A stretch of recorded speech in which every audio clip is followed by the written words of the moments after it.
दोस्तों फिलहाल हम नर्मदा नदी के तट पर आ चुके हैं और ये गोमुख घाट है जहाँ पे आप देख सकते हो कि बहुत अच्छा फील आ रहा है, बहुत अच्छी वाइब आ रही है। यहाँ पे लोग ओपन में स्नान भी कर रहे हैं, शाही स्नान कर रहे हैं नर्मदा नदी में। और देखो आपकी वहाँ तक दूर तक ना आपको काफ़ी ज़्यादा लोग नहाते हुए दिख रहे हैं और वहाँ एक डैम भी है। तो इस वीडियो में ना मैं आपको सारी चीज़ों के बारे में एक एक करके धीरे धीरे बताने वाला हूँ। ट्रस्ट मी, ये बहुत अच्छी वीडियो होने वाली है, बस आप जुड़े रहो। मध्य प्रदेश के खंडवा जिले में स्थित ओमकारेश्वर ज्योतिर्लिंग, जिसे भारत के चतुर्थ ज्योतिर्लिंग के रूप में माना जाता है। अगर आप ओमकारेश्वर यात्रा करना चाहते हैं तो ये वीडियो आपको काफ़ी हेल्पफुल लगेगी, बिकॉज मैं आज के इस वीडियो में आपको ये भी बताने वाला हूँ कि यहाँ कैसे आए, कब। ओमकारेश्वर आने का दो नियरेस्ट रेलवे स्टेशन खंडवा और इंदौर है।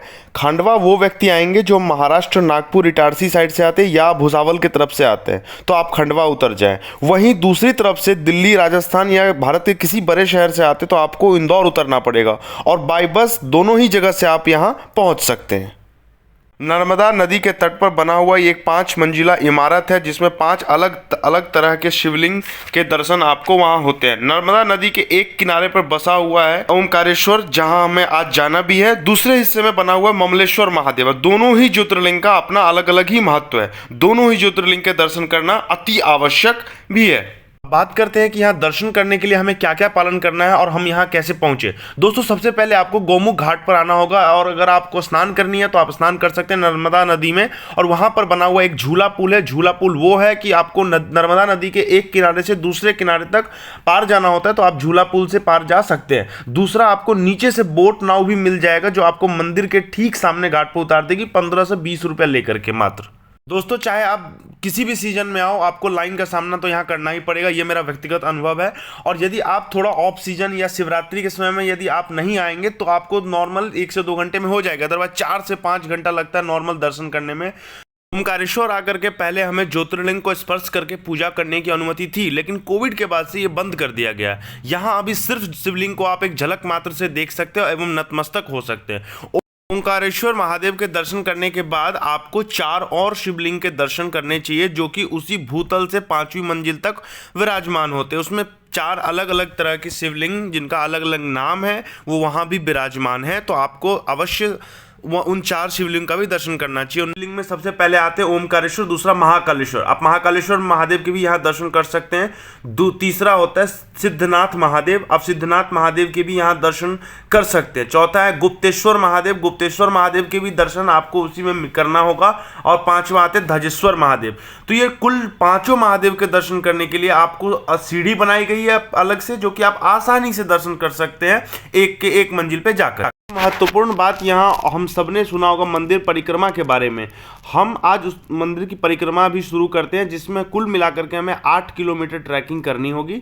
और कहने का मतलब ये है कि ओमकारेश्वर मंदिर के एक छोर से लेकर के आप मंदिर के पीछे से होते हुए आएंगे और आप मंदिर के ठीक उसी छोर पे वापस पहुंच जाएंगे जहां से आपने यात्रा शुरू करी थी। और ये परिक्रमा ओम के आकार का बना हुआ है, ये ओम की तरह ही दिखता है। लगभग 2 घंटे लगते हैं इस परिक्रमा को पूरी करने में। परिक्रमा के दौरान सूर्य मंदिर दिखेगा, वो भी आपको नर्मदा नदी के तट पे ही दिखेगा। और वहां पे बना हुआ एक डैम भी दिखेगा आपको, और भी बहुत सारे छोटे छोटे दर्शनीय स्थल भी आपको वहां आसानी से मिल सकता है। तो कुल मिलाकर के यदि आप ओमकारेश्वर महादेव आते हैं तो आपको बहुत सारी अलग अलग चीज़ों के बारे में भी जानने को मिलेगा, देखने को मिलेगा, जो बहुत सही है।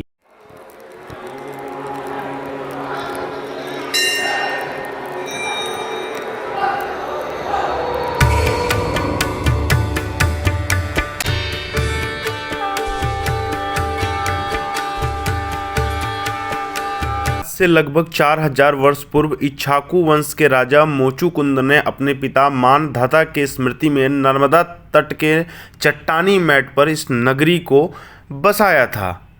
हम देख रहे हैं भगवान भोलेनाथ के 12 ज्योतिर्लिंग में चतुर्थ शिवलिंग ओमकारेश्वर महादेव की यात्रा। नदी तट के चारों तरफ सिर्फ हर हर महादेव की गूंज ही सुनाई पड़ती है।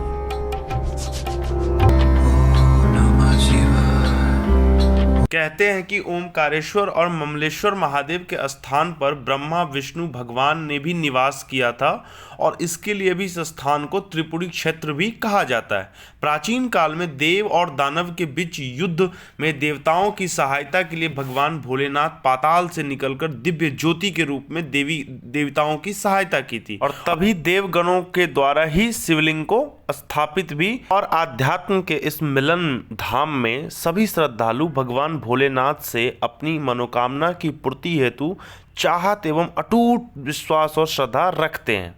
अपने पाप और पुण्य के हिसाब को संतुलन करने के लिए व्यक्ति अपने आत्मा एवं सच्चे मन से भोलेनाथ से क्षमा याचना भी करते हैं।